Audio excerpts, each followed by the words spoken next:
कंस ने डांटा कि तूने ये क्या किया, छोड़ने गया था गोकुल और जेल में डाला। तो दुष्ट कंस ने अपने पिता को भी जेल में डाल दिया और स्वयं मथुरा का राजा बन गया। राजा बनते ही मथुरा में जितने धर्म कार्य थे, धर्मार्थ कार्य सब बंद करा दिए। मैं ही भगवान हूं, मेरी पूजा करो, मुझे मानो। हैं? चारों तरफ अधर्म ही धर्म, अधर्म, धर्म लुप्त हो गया। हाँ? और महाराज समय अनुसार देवकी को प्रथम संतान का जन्म हुआ।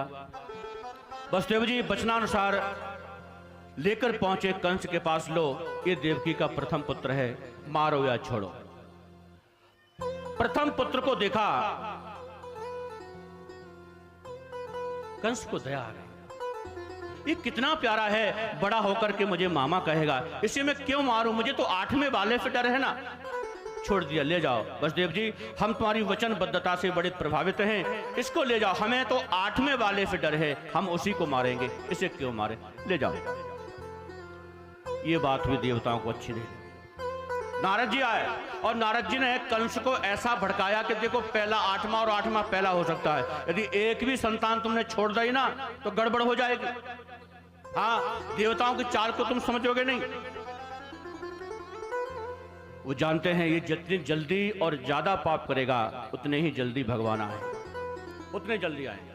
हाँ, अब तो महाराज 6 पुत्रों को जन्म दिया देवकी ने, दुष्ट कंस ने 6 को मार दिया। 7वें गर्भ में शेषी आए हैं। हाँ, भगवान ने योग माया का सहारा लिया है और योग माया ने देवकी के 7वें गर्भ को खींचकर वसुदेव की दूसरी पत्नी रोहिणी जो गोकुल में है उनके गर्भ में जाकर स्थापित किया। हाँ, कंस को पता चला कि 7वां गर्भ नष्ट हो गया, बोला अच्छा हुआ मुझे ही मारना पड़ता। हाँ? अब 8वां गर्भ है और 8वें गर्भ में स्वयं भगवान आए हैं दुष्टों का संहार करने के लिए, अपने भक्तों पर कृपा करने के लिए। और जिस दिन से देवकी के गर्भ में भगवान आए हैं, देवकी के चेहरे पर एक अलग ही चमक आ गई है, तेज आ गया है।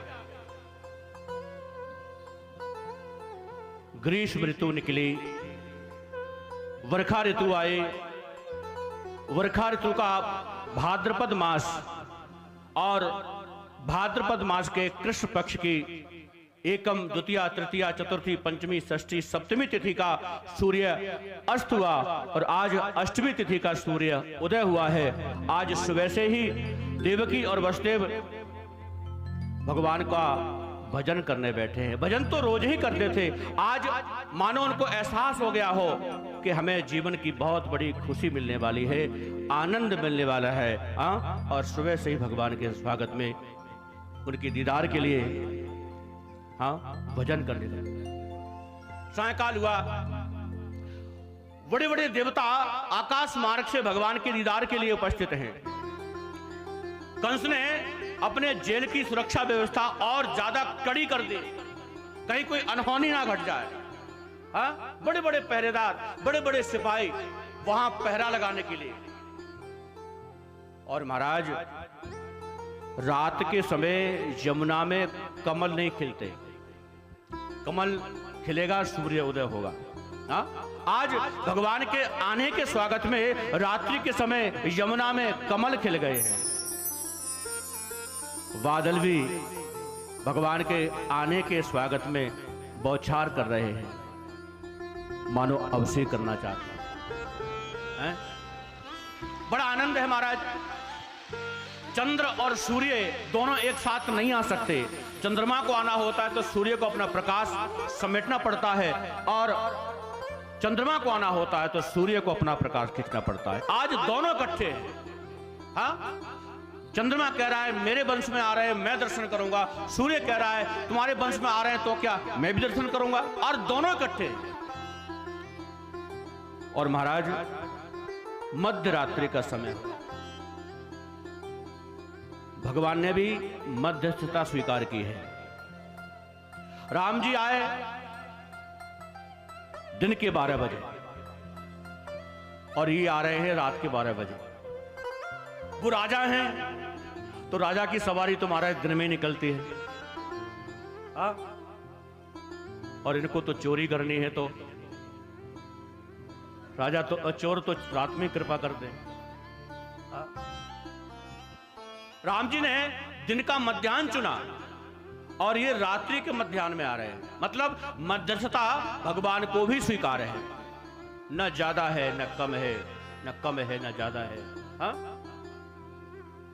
हमारे जितने वाद्य संगीत है, तबला है, इसको तुम ज्यादा खींच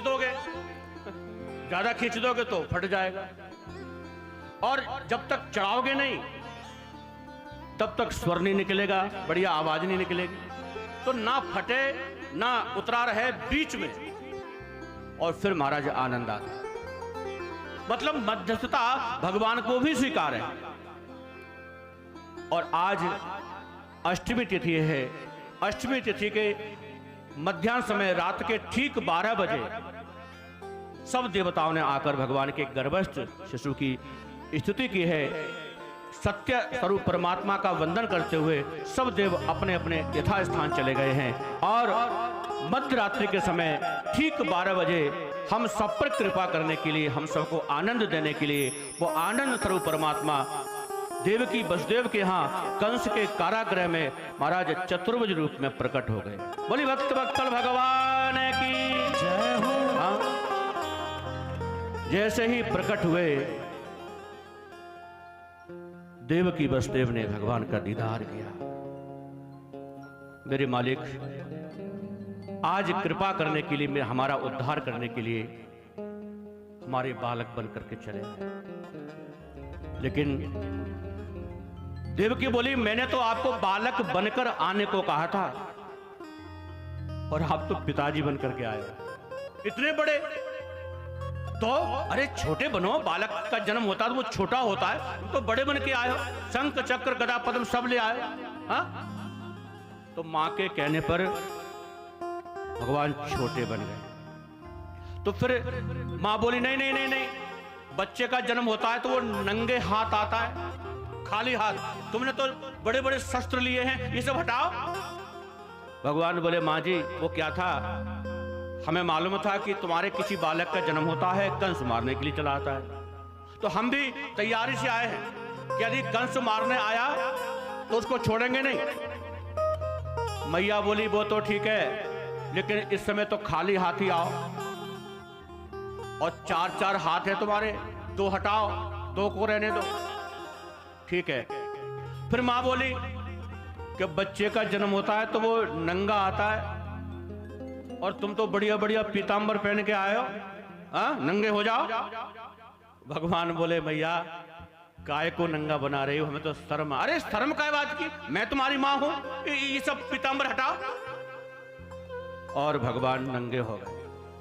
मैया बोली, अभी नहीं, तो अब क्या, कि बच्चे का जन्म होता है तो वो रोता है, और बच्चा ना रोए तो बच्चे के माँ बाप रोना शुरू कर देते हैं। अरे ये रोया क्यों नहीं? हाँ, और तुम तो दांत खिलखिला के हंस रहे हो, रो रो। भगवान बोले, मैया तू काय को रुवावेगी, हम तो माखन मिश्री खाए हुए आए। बोले, वो तो बाद में मिलेगी, पहले रो। मां के कहने पर भगवान जैसे एक साधारण